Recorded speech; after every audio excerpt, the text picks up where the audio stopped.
Amén. Muy bien, hermanos.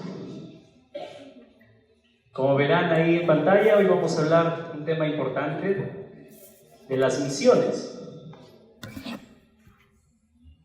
No sé si ustedes han escuchado alguna vez esta frase. Algunos dicen que la pronunció Houston Taylor, no sabemos si es verdad. Lo cierto es que es una frase anónima, muy interesante, que habla de lo que implica la misión. Y como ven, el título dice: la misión es de Dios y convoca a todos. Y esta frase dice: la misión se hace con los pies que van, con las rodillas que oran y las manos que dan. Una hermosa frase que se dijo de alguien anónimamente, como lo acabo de mencionar, pero que describe exactamente lo que es la misión y sobre todo que convoca a todos para esta importantísima tarea. Vamos a ver un poquito el vistazo global de la misión de nuestras iglesias a nivel mundial. Interesantemente, en este evento que hubo allá en el IBCM, hay un equipo que está siempre haciendo encuestas misioneras, principalmente de nuestras asambleas, las asambleas de los hermanos, y nos menciona esto. Miren, toda la parte en azul son los países con asambleas nuestras, con congregaciones nuestras. Increíble, ¿no? De los 170, bueno, en realidad hay 170 países alcanzados por nuestras asambleas a nivel mundial, como pueden ver en pantalla. Hay 26, la parte que está en anaranjado son las misiones donde se están enviando recién misioneros, que son 26 países. ¿Ya? 144 ya hay asambleas a nivel mundial y 26 países que se está haciendo misión.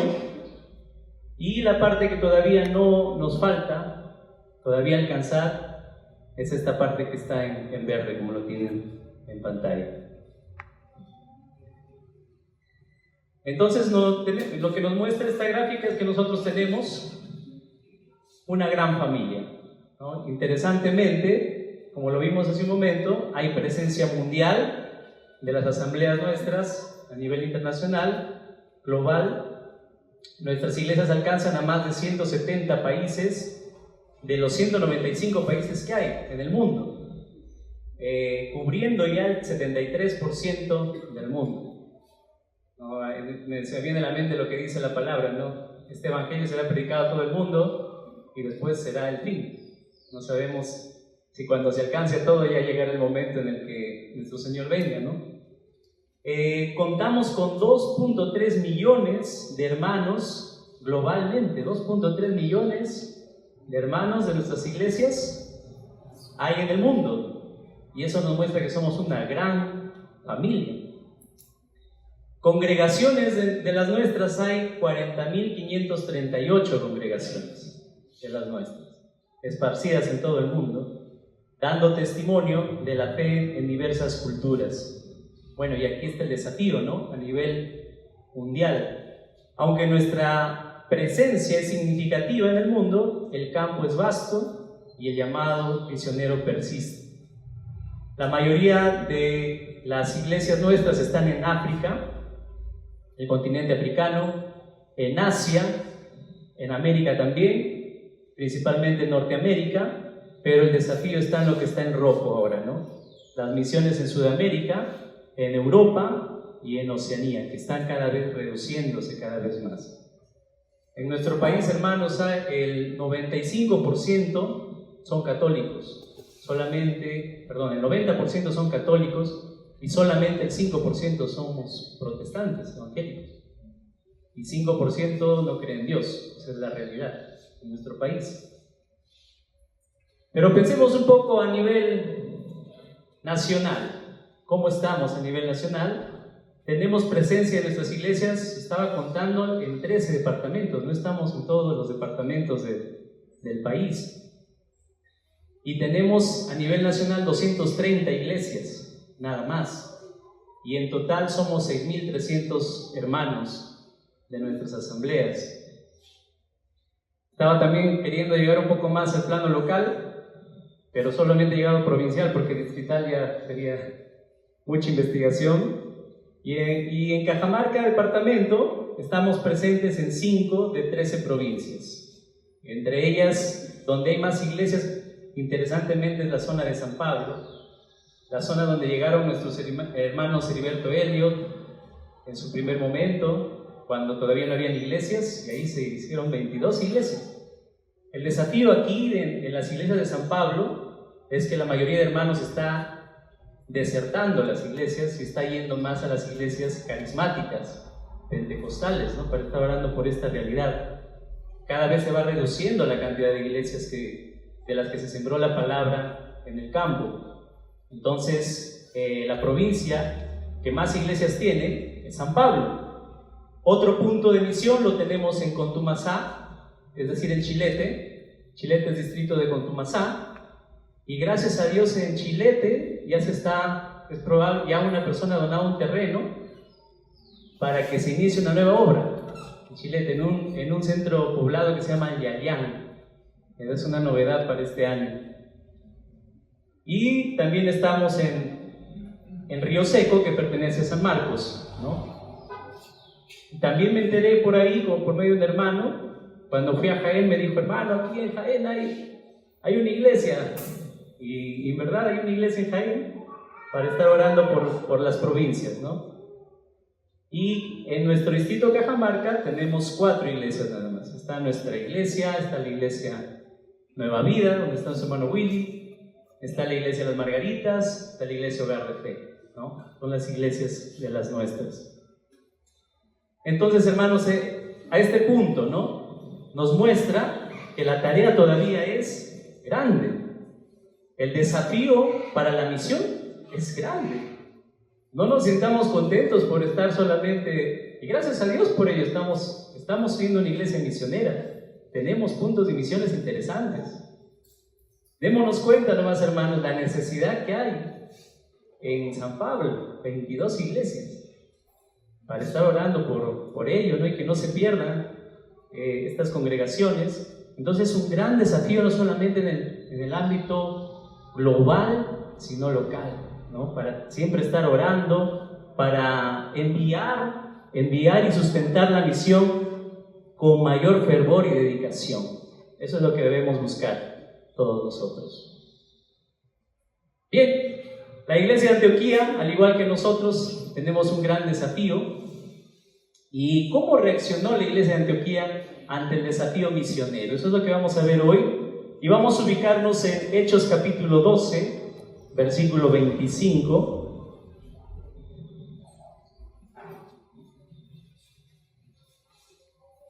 Hechos capítulo 12, y vamos a leer hasta el capítulo 13, versículo 3. Hechos 12, 25 hasta Hechos 13, versículo 3.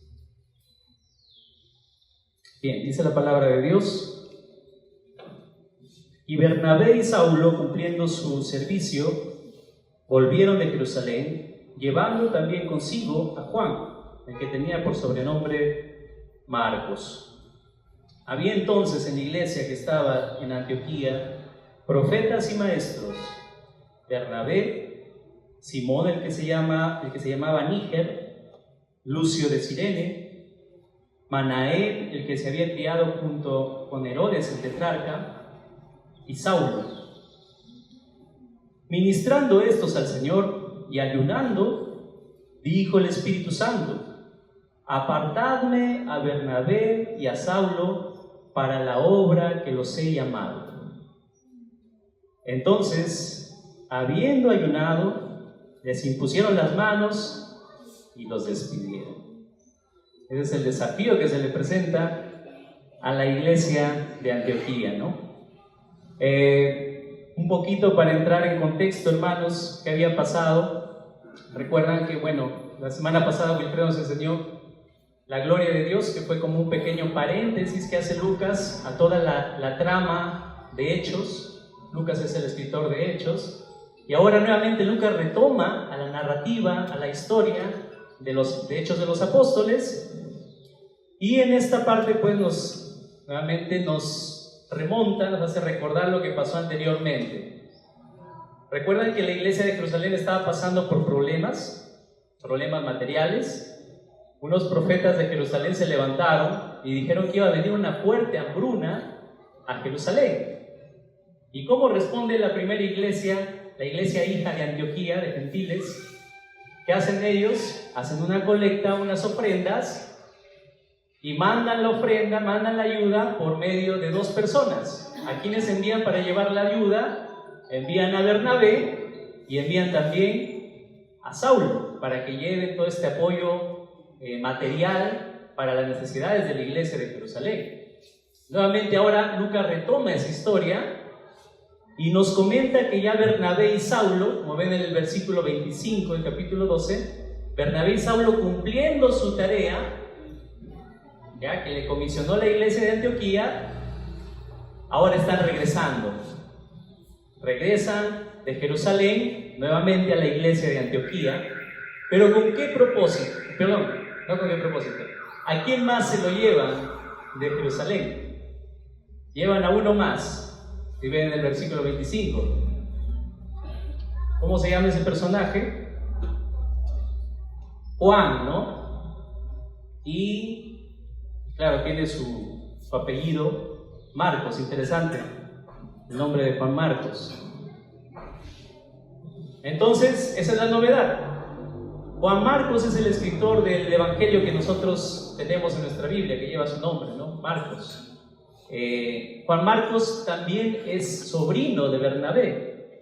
Es probable que Bernabé, cuando fue como Saulo a llevar ese apoyo económico, material a la iglesia, lo vio a su sobrino y quiso también involucrarlo, porque esa era la tarea de Bernabé. Bernabé siempre animaba, siempre le gustaba involucrar. Recuerden que fue, lo trajo a Saulo desde Tarso y lo puso a servir en Antioquía. Ahora Bernabé lo encuentra a su sobrino en Jerusalén, seguro estaba sin hacer nada, no sabemos cómo lo ve, o tal vez vio en él un gran potencial para que ahora sea un evangelista, que nos dejó escrito el Evangelio de Marcos, y lo quiere involucrar en el trabajo en la iglesia de Antioquía, ¿no? Entonces, como en ese tiempo era mejor viajar juntos que viajar solos por los riesgos que había, Bernabé se lo lleva también junto con Saulo a servir en la iglesia, a la primera iglesia de Antioquía de gentiles. Entonces eso es lo que nos hace pensar aquí, ¿no? Nos introduce este personaje nuevo de Bernabé, y ellos llegan ya a Antioquía a la espera de su próximo trabajo que tenían que hacer, de su próxima misión que les conviene la iglesia de Antioquía. El versículo 1, vamos a dar lectura, Hechos 13:1, dice: había entonces en la iglesia que estaba en Antioquía profetas y maestros. Lucas nos hace ver un poquito de cómo estaba la iglesia de Antioquía en ese momento. Y nos hace ver que la iglesia de Antioquía ya era una iglesia madura, ya era una iglesia bien establecida. Estaba bien equipada con líderes dentro de la iglesia. Y en esos líderes había dos tipos de líderes. Estaban los profetas y también estaban, ¿quiénes? ¿Quién más dice ahí? Habían profetas y maestros, ¿no? ¿Cuánto tiempo había pasado para que hay un liderazgo establecido en la iglesia de Antioquía? Curiosamente ya habían pasado 5 o 7 años. Y la iglesia ya estaba bien estructurada, bien establecida. Era una iglesia madura porque no solamente se concentraba en sus necesidades locales, sino estaba llevando también apoyo material a la iglesia que lo había encomendado, la iglesia de Jerusalén. Imagínense, la iglesia hija apoyando a la iglesia madre. Era una iglesia ya madura con líderes que estaban ahí, bien equipados. Y ahora hablemos. ¿Quiénes son cada uno de estos líderes que había? Bueno, estaba conformado por profetas. ¿Y quiénes eran los profetas? ¿Ya? Como vemos aquí, los profetas eran portavoces de Dios. La palabra profeta en el griego es profemi. Y pro significa el que habla a favor y pemi significa el que habla. Es decir, un profeta es el que habla a favor de otro. En ese sentido, los profetas hablaban de parte de Dios al pueblo, o eran los portavoces directos de Dios. Su tarea más importante era edificar la iglesia de Dios y también dejar revelación de Dios al pueblo de Dios. Esta tarea de los profetas terminó, hermanos, cuando ya se estableció la iglesia y también cuando ya se estableció el canon de la iglesia, es decir, los 66 libros que nosotros tenemos en la Biblia. Se cumplió la tarea de los profetas con dejarnos ese canon, la revelación por escrita. Es por eso que hoy en día ya no hay profetas, ¿ya? Como tales, profetas oficiales que Dios seleccionó para revelar su palabra a todos los hombres. Vamos a ver qué dice en Efesios capítulo 2, versículo 20. Efesios capítulo 2, versículo 20. Miren, ¿para qué sirvieron los profetas? Efesios 2:20 dice: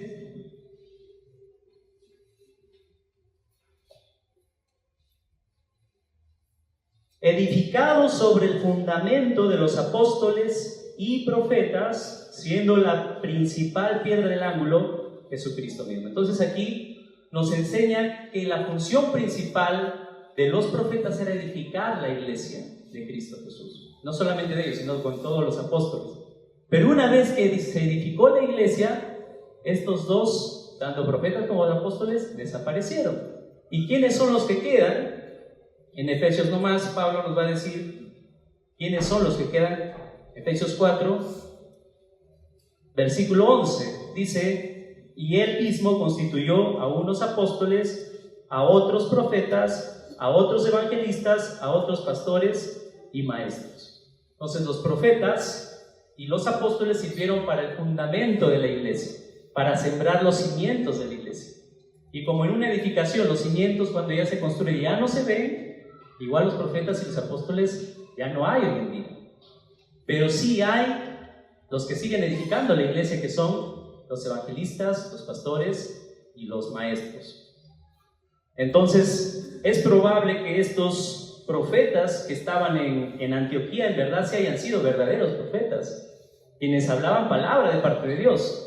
Y una característica de los profetas era que las predicciones que ellos hacían se tenían que cumplir. Y hasta ahora se ha cumplido, ¿no? Vino la hambruna, como dice Lucas, que sucedió en los tiempos de Claudio. Esos profetas eran verdaderos, ¿no? Y muy interesante que ellos estén presentes en la iglesia de Antioquía. Pero no solamente habían profetas, sino también había, dice, maestros. ¿Y quién es un maestro? Maestro viene de la palabra didasco, en griego, que significa aquella persona apta, adecuada o equipada para enseñar. Entonces, la iglesia de Antioquía estaba bien, pero bien fortalecida. Tenía la revelación profética de parte de Dios, claro, no tenía la Biblia, por eso necesitaban los profetas, y tenían también quienes les enseñen a interpretar las escrituras del Antiguo Testamento, llevarlas, conectarlas con Cristo y con su Evangelio, y luego aplicarlas directamente a los deberes cristianos que la iglesia primitiva tenía. Esa era la gran tarea de los maestros, ser los intérpretes de las escrituras del Antiguo Testamento para que la iglesia en ese momento pueda cumplir sus deberes cristianos, ahora como iglesia. Entonces, muy bendecidos en ese sentido todos los que son los profetas y maestros. Vamos a ir avanzando, hermanos, porque este es un tema demasiado interesante que abarca bastantes cosas. Muy bien, vamos a ubicarnos en el versículo 1 nuevamente, de Hechos capítulo 13. Y dice así: había entonces en la iglesia que estaba en Antioquía profetas y maestros, como lo hemos visto, conformados por ¿quiénes? ¿Quiénes eran los líderes ahí? Bernabé, ¿qué más? Simón, el que se llamaba Níger, Lucio de Cirene, Manaén, el que se había criado con Herodes, y Saulo. Entonces, ¿qué nos muestra esto? Que había una gran diversidad en el liderazgo. No solamente estaba bien equipado el liderazgo, sino había diversidad en el liderazgo. Y es interesante quiénes estaban ahí. Por un lado, tenían el liderazgo a Bernabé, cuyo nombre significa hijo de consolación, era el que animaba siempre a la iglesia. Y es interesante que era un levita, era un sacerdote, antiguo sacerdote de Israel. Por otro lado estaba Saulo, que antes era un ex fariseo. Seguro que Saulo era un poquito más estricto, entonces ahí como que se equilibraba la balanza. Uno era de ánimo, el otro era también de corregir, de corrección. También estaba Simón, apoyado Níger, que significa negro. Es probable que haya sido de tono oscuro en la piel, y por eso así le llamaban el negro, ¿no?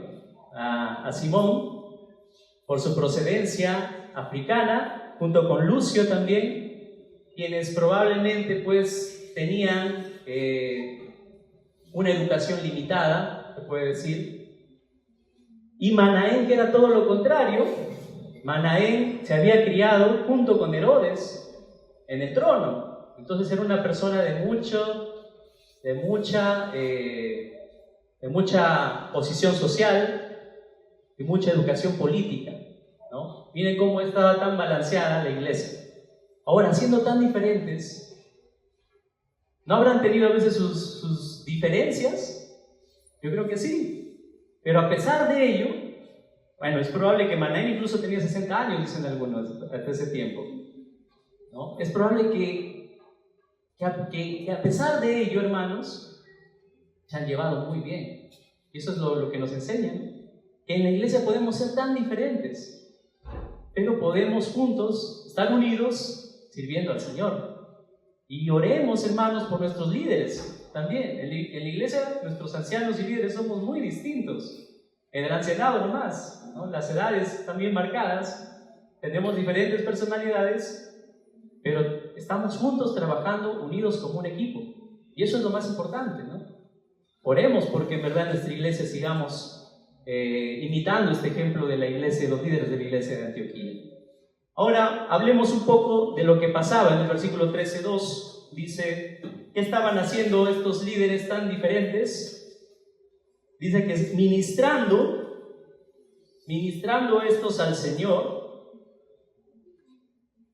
y ayunando, dijo el Espíritu Santo, apartarle a Bernabé y a Saulo. ¿Qué es lo que estaban haciendo los líderes en la iglesia? Estaban haciendo sus responsabilidades normales que todo líder hace, ¿no? Ministrar. La palabra ministrar viene de la palabra liturgia. Y liturgia es ofrecer un servicio, un culto a Dios. Esos líderes estaban activos ofreciendo sus servicios a Dios. Pero curiosamente, esta tarea era de los sacerdotes en Jerusalén. Nos enseña que ahora los nuevos líderes que Dios ha seleccionado ya no son más los levitas judíos, sino ahora eran los líderes cristianos. Hubo una transición total y completa de liderazgo. Quedó atrás el templo, quedó atrás los líderes religiosos y sacerdotes y fariseos y saduceos y tantas sectas que había de liderazgo ahí. Eso ya no importa. Ahora lo que importa son los nuevos líderes que hay en la congregación de Cristo. Y son estos 5 líderes que acabamos de mencionar, ¿no? Ellos eran los pastores de la iglesia. Claro que en ese tiempo todavía no había ello. Pero también, ¿qué hacían ellos? Dice, estos líderes estaban ayunando. ¿Y en qué consiste el ayuno? Ya, nosotros sabemos en qué consiste. En dejar de comer, en dejar de ingerir alimento. ¿Para qué? Para que sin distracciones tengamos una rendición total a Dios y Dios nos hable y nos guíe para todas las cosas que tenemos que hacer para Él. Esta era una práctica judía, personal en primer momento, que los judíos lo hacían 2 veces a la semana, ayunaban los judíos. Era una disciplina personal. Públicamente lo hacían para la confesión de pecados, como pueblo, como nación, y para pedir que Dios guíe para alguna decisión importante del templo. Bueno, esta práctica se metió suavecito a la iglesia. Nadie la impuso. Jesucristo no lo impuso nunca a sus discípulos. Dijo, cuando le reclamaron, ¿por qué tus discípulos no ayunan? Jesús dijo, llegará el tiempo en que ayunarán, pero hoy no. Jesús nunca impuso el ayuno. Y así también esta práctica entró a la iglesia, pero curiosamente, ¿quiénes eran los que estaban ayunando ahí? ¿Era toda la iglesia? ¿O quiénes? Ministrando estos. ¿Quiénes eran estos? Los líderes. Y ayunando. Entonces los que estaban ayunando no era toda la iglesia, no era una imposición que se haga para todos, sino aquí estaban los líderes. Es probable que los líderes se hayan reunido para orar. ¿Para orar por qué? Por la próxima tarea que iban a realizar la iglesia de Antioquía. Ya llevaron el apoyo de Jerusalén, ¿ahora qué viene? Ya regresaron estos 2. ¿Qué hacemos con estos 2? ¿Cuál es la tarea que Dios nos ha encomendado? Tal vez es la misión. Tenemos que ir a otros sectores, a otros lugares. ¿Qué vamos a hacer? Vamos a orar. El ayuno era el pretexto para la oración, para buscar la guía y la dirección del Señor. No esperes que Dios hable a tu vida si tú no estás orando, si tú no tienes palabra profética en tu vida, es decir, la Biblia. Si no lees la Biblia y no oras, difícil que Dios te hable. No esperes que Dios te hable con una voz y te diga, esto quiero que hagas. No, si no lees la Biblia, no oras, difícil Dios te va a hablar, querido hermano. Y esto es lo que estaban haciendo aquí los líderes, ayunando. Y de pronto, ¿qué pasa? Bueno, ellos estaban buscando confirmación. Estamos aquí. ¿Qué pasa? La guía del Espíritu Santo dice, dijo el Espíritu Santo, ministrando estos y ayunando, dijo el Espíritu Santo, apartadme a Bernabé y a Saulo para la obra que os he llamado. El Espíritu Santo les habló. ¿Cómo fue esto? ¿Fue una voz audible? ¿O es que, quién sabe, los profetas que estaban ahí, los verdaderos, interpretaron el mensaje de Dios a los líderes? ¿O es que estaban orando y todos en su corazón el Espíritu les habló para que era ya el tiempo de enviar a Pablo y Bernabé a la misión? No sabemos, no nos da detalles Lucas. Lo que sí nos dice es que los líderes interpretaron que el Espíritu Santo había hablado en ese momento.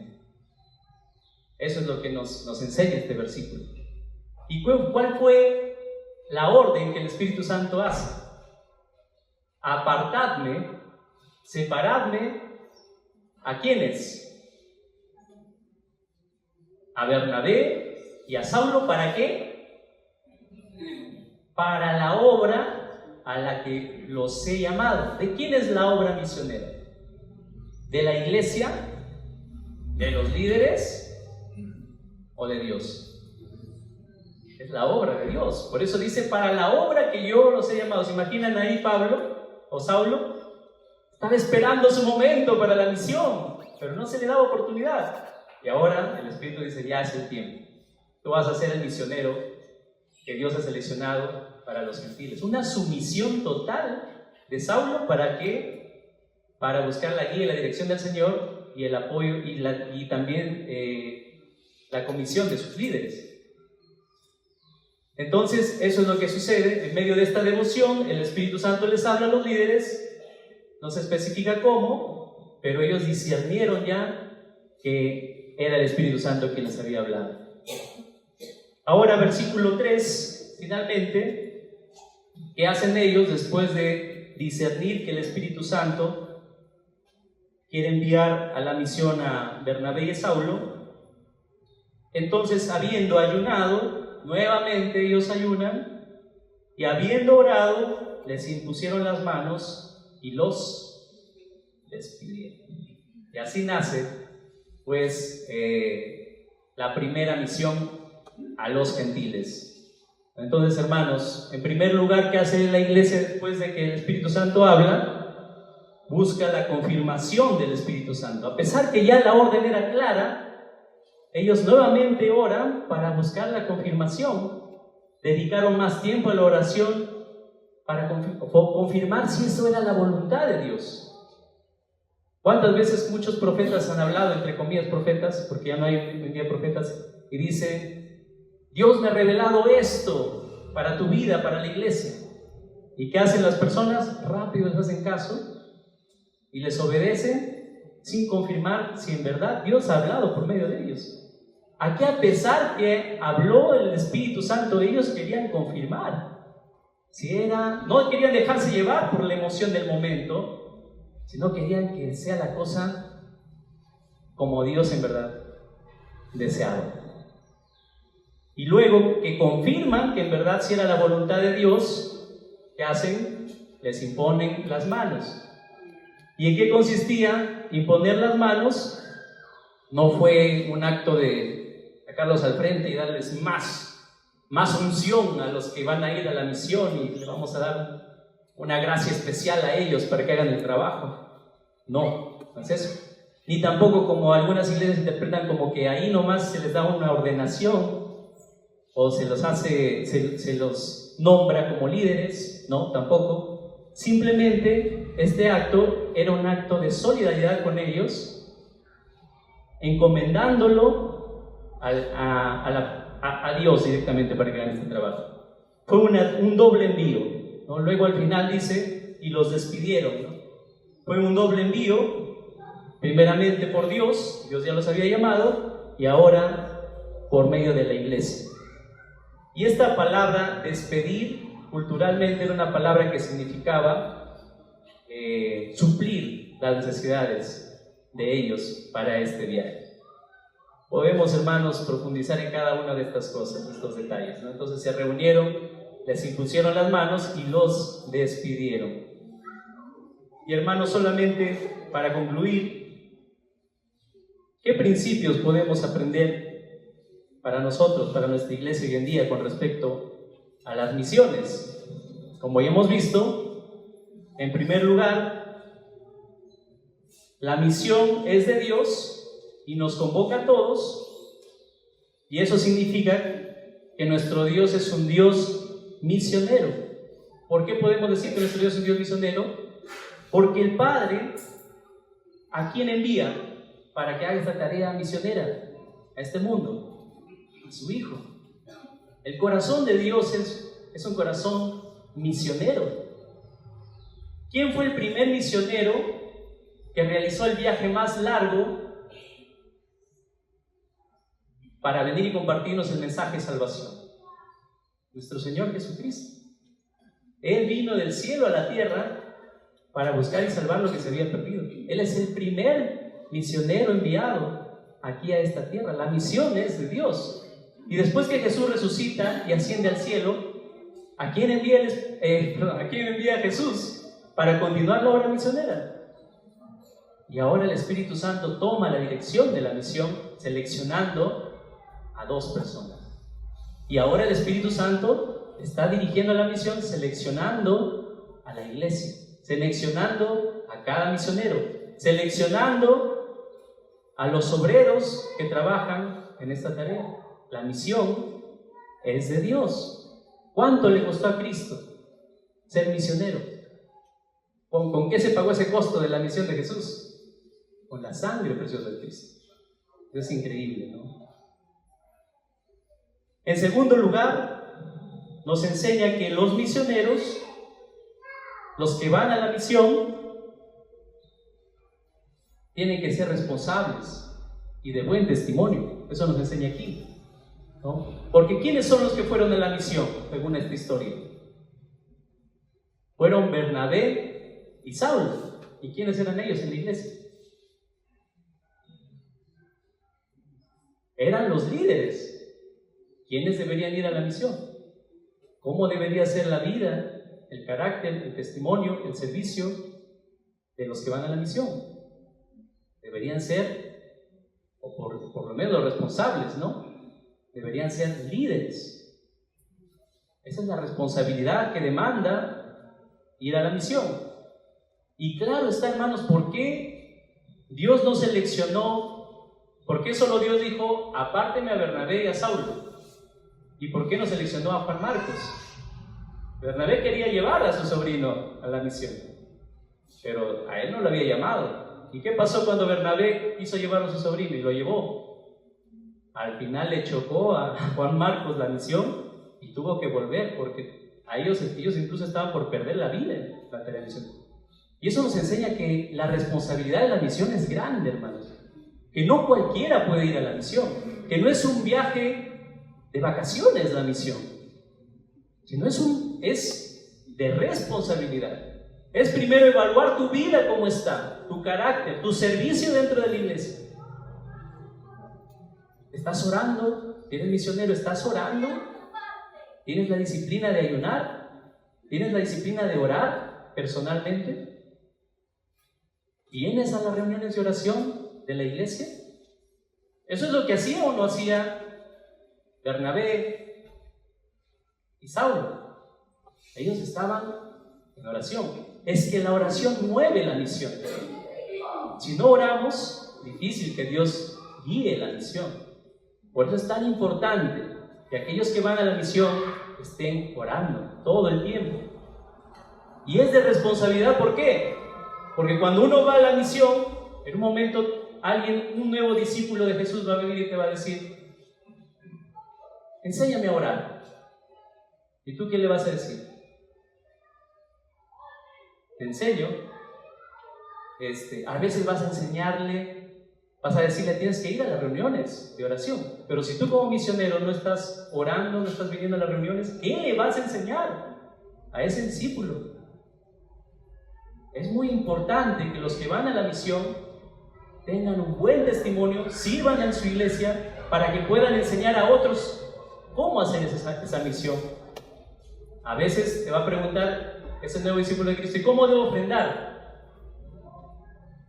Y tú tienes que decirle, yo ofrendo así. Tienes que ser ejemplo. Y por eso, todos los que vamos a la misión, porque yo también soy misionero, tenemos que ser ejemplo en todas estas cosas. En oración, en madurez, en servicio y también en desprendimiento. Porque la misión es desprenderte, es vida a vida. Desde que pisas el campo misionero, estás a los ojos de la gente. Si tienes un mal comportamiento, el pueblo te va a acusar. Por eso es tan importante que tu vida sea ejemplar, que la vida de los que van a la misión sea ejemplar para esta tarea. Vas a tener que instruir a matrimonios. ¿Cómo está tu matrimonio para que vayas a la misión? Vas a tener que enseñar cómo santificar tu vida. ¿Cómo está tu santidad? Es un desafío muy grande, pero no solamente para los que van. Este es un desafío para todos, hermanos. Debemos tener una misión de vida cuando estamos aquí, en esta tierra. Y por último, la iglesia pues tiene que aprender a despedir a sus misioneros. Como seguramente van a llevar el curso El Cristiano y la Misión, no sé si así se llama aquí, creo que se llama Misión nada más. Van a ver que hay muchas maneras de hacer la misión.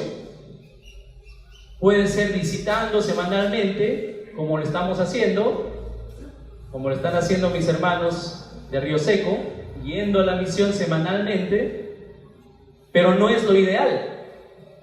Lo ideal es despedir a los misioneros. Despedir no quiere decir que los vas a botar de la misión, entendamos bien eso.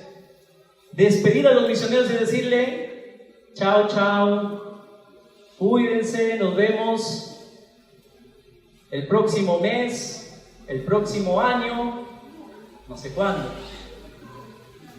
Esa es la manera ideal para realizar esta tarea misionera. Pero la pregunta, hermanos, ¿nuestra iglesia estará preparada para hacer ese tipo de misión? De enviar a otros para que se queden en el lugar, dándole para todo lo que necesiten, para sus necesidades. ¿Estaremos preparados para eso? ¿Para enviar a uno aunque sea? La respuesta es no. ¿Por qué? Si se acercan ahí al informe económico, mírenlo. ¿Cuánto entra mensualmente a la misión? Y entra 200 soles. Con 200 soles, ¿pueden ir dos a hacer la tarea misionera como Saulo y Bernabé? Con 200 soles, ¿puede ir uno si quiera quedarse y a predicar allá? No, no alcanza para nada. No estamos preparados para enviar misioneros. Y gracias a Dios por los que están yendo, hermano, a la misión. Pero ahora seamos más realistas. ¿Cuánto sale para la misión de nuestra iglesia? Si entra 200 soles, ¿saben cuánto sale mensualmente para la misión a Río Seco nomás? 180 soles. ¿Con cuánto nos quedamos? Con 20. ¿Es el único punto que tenemos de misión? No. Tenemos Chilete, tenemos San Pablo, y ahora se está abriendo Yalián. 3 lugares que nos demandan y nos piden también para la misión. Y por eso en toda la evaluación, estos últimos 3 meses, cuando estamos en negativo. Entonces, hermanos, esa es la realidad de nuestra iglesia, y ese es el desafío que nos convoca a nosotros como iglesia. Debemos tener un corazón misionero para hacer esta tarea. Entonces, hacia un futuro inmediato, espero ya, porque esto es una emergencia para la iglesia, hacia un futuro de visión sostenible. Para cumplir el llamado necesitamos un cambio en nuestra mentalidad y en nuestras acciones. ¿Cómo podemos mejorar la misión de nuestra iglesia? Para que estén todos tranquilos yendo a hacer esta misión, debemos mejorar la ofrenda. Cuando pasan la bolsita por acá, la bolsa azul, lo que entre manos se distribuye para la misión, para obra social, para todo. Si yo no estoy cumpliendo con mi acto de ofrendar, va a estar sucediendo lo que está pasando en el informe económico. Vamos a estar en déficit. Tenemos que mejorar nuestras ofrendas. La pregunta, ¿estamos ofrendando con corazón, con el corazón de Dios, dado a la misión? ¿Somos un ejemplo, así como la iglesia de Antioquía que los despidió, chao, les damos para todo su viaje? Debe haber un corazón misionero, hermanos. Pero si yo no asisto, un domingo sí asisto, un domingo no asisto, y no asisto todo el mes, ¿de dónde se sustenta el trabajo misionero? Todos los domingos yo debo venir aquí preparado para estas necesidades de la iglesia, anticipando lo que voy a dar para la misión. Esa es una de las formas, y es la mejor forma para mejorar esta situación misionera que tenemos en la iglesia. Otra manera es como lo vienen haciendo algunos hermanos: dan ofrendas específicas y dicen, hermanos, ancianos, esto es para la misión de Río Seco, tal. ¿Listo? ¿Qué vamos a hacer con ese dinero? Lo tenemos que usar porque estamos en rojo, para que los que vayan tranquilos, y siquiera tengan algo también, siquiera para una gaseosa, una agüita, no sé, algo, porque cuando uno va a la misión, no también se va a ir como un pordiosero, ¿no? Disculpen el término. Pero es necesario encaminar bien a los que van, y para ello tenemos que ofrendar sacrificadamente. Miren, ¿qué les parece? Incluso pueden hacer esto. Son ideas. Me junto con 10 hermanos y nos proponemos a dar 10 solcitos al mes. ¿Cuánto suma eso? 200 soles que serviría para realizar un mes de misiones a Río Seco. No importa la cantidad, hermanos. A veces pensamos, no, tengo que dar bien. Ya está bien, da bien. Pero si lo haces así, lo que Dios quiere es una constancia. Que tú te comprometas en tu mente y digas, no, voy a separar esto para la misión todos los meses. Voy a separar esto. Y voy a dar para que se supla todo lo que se necesita en la iglesia. Si me separo 10 mensuales, ya tengo ¿cuánto? A lo largo de todo este tiempo, ¿no? Entonces, hermanos, Y esa es una de las maneras. Y lo otro también es que debemos ser realistas como iglesia. Ajustar nuestras salidas misioneras a la realidad de nuestros recursos, buscando eficiencia y mayor impacto en cada esfuerzo. Tal vez también tenemos que ajustar nuestras salidas. Tal vez están yendo 3 grupos a la misión, tal vez pueden ir 2 grupos, y así bajan un poco los gastos y tenemos para las otras misiones. Entonces, hermanos, no es casualidad que se haya tocado este tema, este mensaje en este día, porque precisamente así están las misiones hoy en día en nuestra iglesia. Pero que Dios mueva nuestro corazón. ¿Qué vamos a hacer de ti? Al salir de acá, voy a seguir como si nada, no voy a estar viendo bien mis gastos. Incluso, mira, si te sacrificas una semana de no comer pollito a la brasa, lo que más nos gusta, o un cevichito, ¿ya? ¿Cuánto te ahorras ahí? 60 soles. ¿Ya tienes 60 soles? Para despedir a los hermanos que se van, los hermanos para algo pues pueda servir. Hermanos, les animo de verdad, de corazón. Yo sé que vienen sacrificándose mucho, algunos están ofrendando incluso para la construcción y todo ello, pero debemos hacer un esfuercito más y que las ofrendas de nuestra iglesia mejoren cada semana, porque no es la única necesidad, hermanos. Si ven ahí, no es la única área que está en rojo, hay más áreas que están, ahorita las salidas son más grandes que las entradas.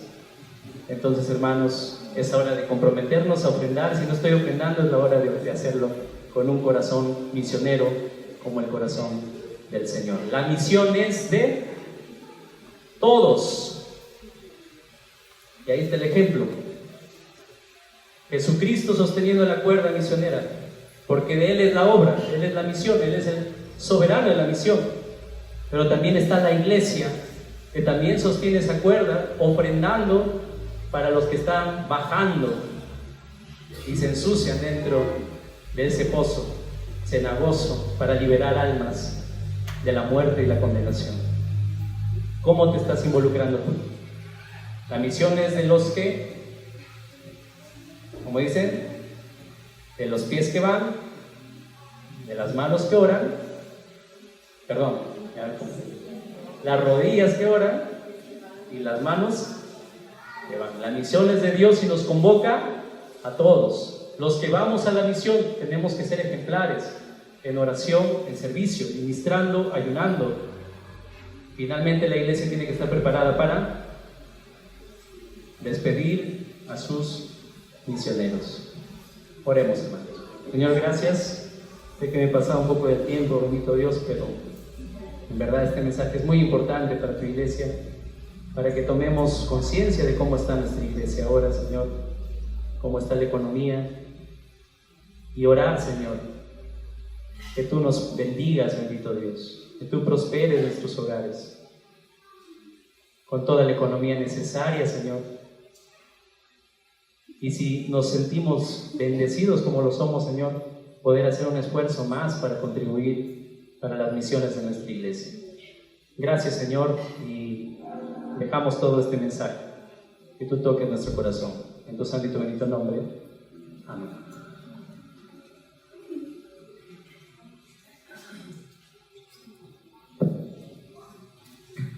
Bueno, ante todo, buenos días con todos. Tengan en el nombre de nuestro Señor Jesucristo.